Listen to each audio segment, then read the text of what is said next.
Yuya was a 300-pound easy target that nobody thought twice about bullying.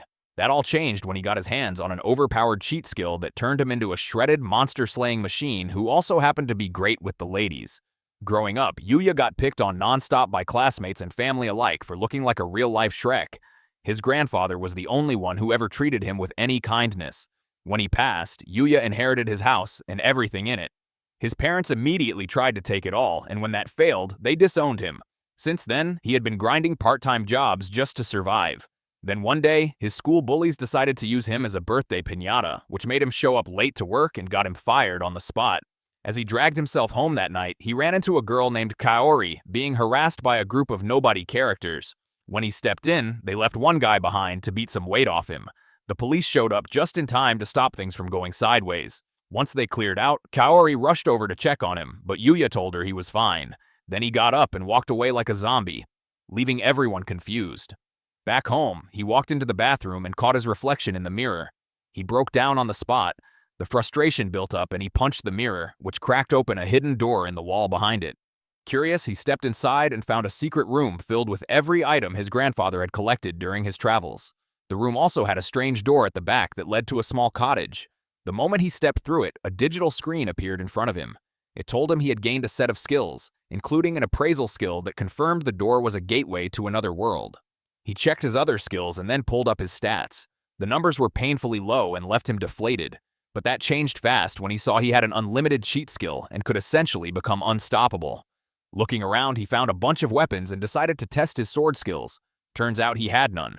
But just for trying, he earned a level 1 swordsmanship skill. That motivated him to try every other weapon in the room. Each attempt gave him a new skill, and once he cleared them all, the system automatically unlocked the all martial arts skill. As he was storing the weapons in his item box, a massive ogre appeared outside and tried to get in. Thankfully, a magic barrier around the property kept it out.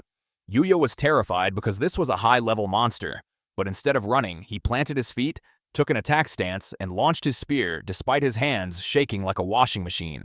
The spear flew clean through the barrier and deleted the ogre instantly. Yuya jumped from level 1 to level 100 in a single kill. He also got 10,000 bonus points and a few drop items, some of which turned into cash through his asset conversion skill. After wrapping up his chubby solo leveling arc, he headed home. That night, his body went through a complete overhaul. When he woke up, he looked like he had been sculpted in ancient Greece. But since his mirror was still broken, he had no idea and did not bother to find out.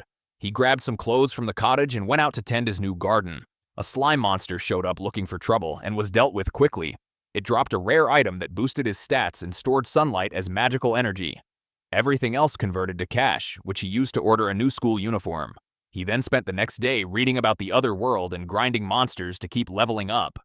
The following day, Yuya went to school expecting the usual treatment. Nobody recognized him.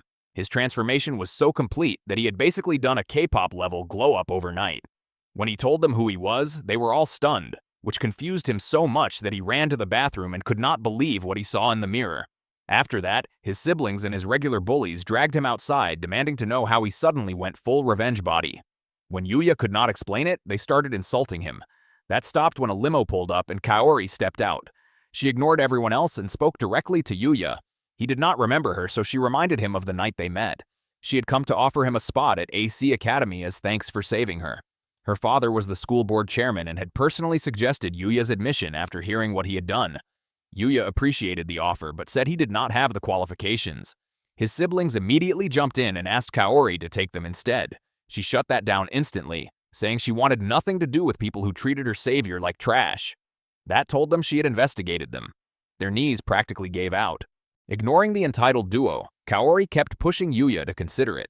Her butler suggested he at least visit before deciding. She promised to cover his absence with his current school so he would not get in trouble.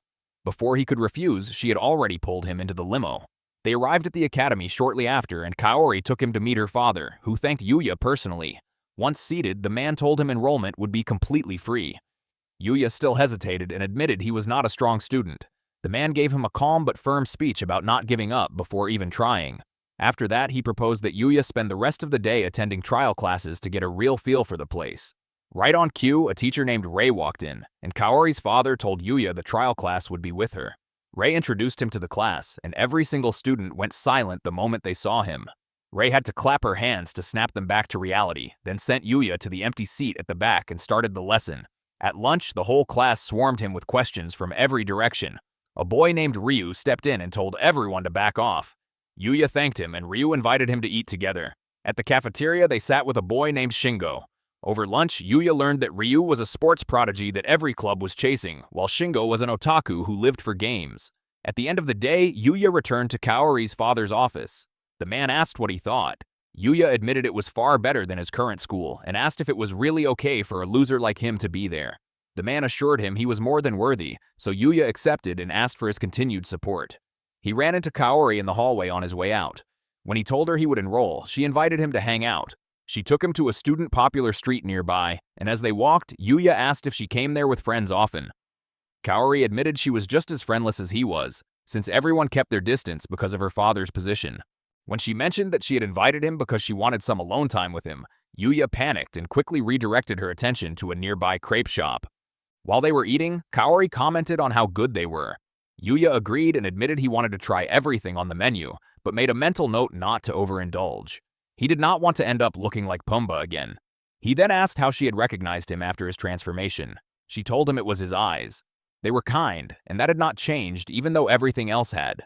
As they talked more, she asked him to stop addressing her by her surname. When he agreed, she got so excited that she offered him a bite of her crepe. Yuya awkwardly accepted. It was only after he did that Kaori realized how couple-coded the moment was. She quickly apologized, but he told her not to worry and offered her a bite of his so they would be even. The people around them noticed and started gushing about how cute they looked together. Later, after Yuya returned home, he went to the other world to train and came across a goblin that had cornered a girl against a tree after killing her guards. He attacked it, and after a tough fight, took it down. He rushed to check on the girl, but she passed out from her injuries before she could say anything. As he tried to figure out what to do, he heard voices nearby calling out for her. He hid himself and slipped away to avoid any misunderstanding. The next day, while he was ironing his clothes, his thoughts kept drifting back to the girl and whether she was okay. Eventually, his focus shifted to how limited his wardrobe was, so he decided to go shopping. At the mall, everyone stared at him like he had just walked off the set of a K-pop music video. Their stares made him visibly uncomfortable. Meanwhile, in another part of the mall, a photographer named Hikaru was losing his mind over a popular male model who was hours late to a scheduled shoot. His manager kept promising the guy was on his way, but Hikaru had heard enough. He declared he was going to find a replacement himself. Back where Yuya was, he was struggling to pick out anything because his fashion sense was essentially non-existent. Just as he was ready to give up, two women approached and asked if he wanted to hang out with them. Yuya politely turned them down. They did not react to the rejection. They reacted to his voice. It hit them so hard that they completely froze. It was not until he had already stepped onto the escalator that they snapped back to reality and started gushing about him. Yuya was minding his own business when Hikaru spotted him and immediately decided he had found Japan's next top model. Yuya agreed to fill in for the missing model since he never could turn down someone who genuinely needed help. During the shoot, he did his best not to stare at the female model working beside him. Her name was Miyu, and she genuinely thanked him for saving the day. As the shoot went on, Yuya grew more nervous because it was the first time he had ever been that close to a girl. Meanwhile, in the other world, Lexia, the girl he had saved in the forest, was telling her guards that she wanted to go back there and find him. Her head guard Owen tried to talk her out of it, reminding her that a princess had no business wandering through forests. Lexia ignored every word and ordered him to get her guards ready. Back on Earth, the shoot wrapped up and Yuya and Miyu sat down to relax. When the manager brought them drinks, Yuya nearly choked and accidentally spilled some on himself. Miyu offered him her handkerchief, but he refused to take it because he was worried his loser energy would rub off on it. As they talked, Yuya said modeling was harder than it looked and asked Miyu why she had chosen it. She explained that she had started modeling to get her parents to notice her since they were always too busy when she was growing up. She was not even that good at it early on, but stuck with it because of the fans who had started rooting for her. She wanted to be a source of encouragement for anyone who chose the same path. Yuya listened carefully. She then advised him to take his time and enjoy every experience he got, no matter how small. The two started laughing about something she said, and Hikaru quietly snapped a few more photos of them. Then the tardy model finally showed up. The mall crowd cheered when they saw him. Miyu was not thrilled. The model did not seem to care. When she tried to walk away, he blocked her against the wall and started hitting on her. Yuya cut him off mid-sentence and told him to get lost. The model swung at him, slipped on Miyu's handkerchief that was on the ground, and Yuya sent him flipping like a rag doll. Yuya immediately braced for the crowd to turn on him for taking down their favorite. Instead, they cheered louder than before. The model could not believe it and started complaining. Hikaru told him to leave unless he wanted the video of his behavior posted publicly. The guy fled with his manager. Miyu thanked Yuya for stepping in and admitted the model had been making her life uncomfortable for a while. Hikaru apologized for not catching it sooner and promised to report the guy to the director so it could be handled properly. He then asked Yuya if he would be interested in signing an exclusive contract with them. Yuya thanked him but said the runway was not for him. Hikaru did not push it, but insisted that Yuya at least take some clothes as payment for helping with the shoot. Yuya resisted at first, but Hikaru talked him into it. They shook hands, and Miyu told him she hoped their paths would cross again. That evening, Yuya went to the other world to train and ended up running into Lexia and her group being attacked by another goblin pack. He took them all down without much trouble. Lexia was so excited to see him that she ran straight over and asked him to marry her, shocking everyone present. Owen immediately demanded to know if she had lost her mind, pointing out that they knew nothing about Yuya. Lexia argued it was love at first sight and got annoyed at Owen for scolding her. As she started putting him in his place, Yuya quietly suggested they go somewhere to talk. At his place, Yuya learned that Lexia was the first princess of the kingdom of Arasilla. Owen assured him he did not need to speak formally since the visit was unofficial, then asked for Yuya's name. When Yuya told him, Owen quickly figured out he was not from around those parts. Lexia started wondering if Yuya was also royalty and began daydreaming about their love story, while Owen quietly worried about whether Yuya was some kind of spy. He pushed the concern aside and explained that they had come back to the forest specifically to find Yuya and thank him for saving Lexia.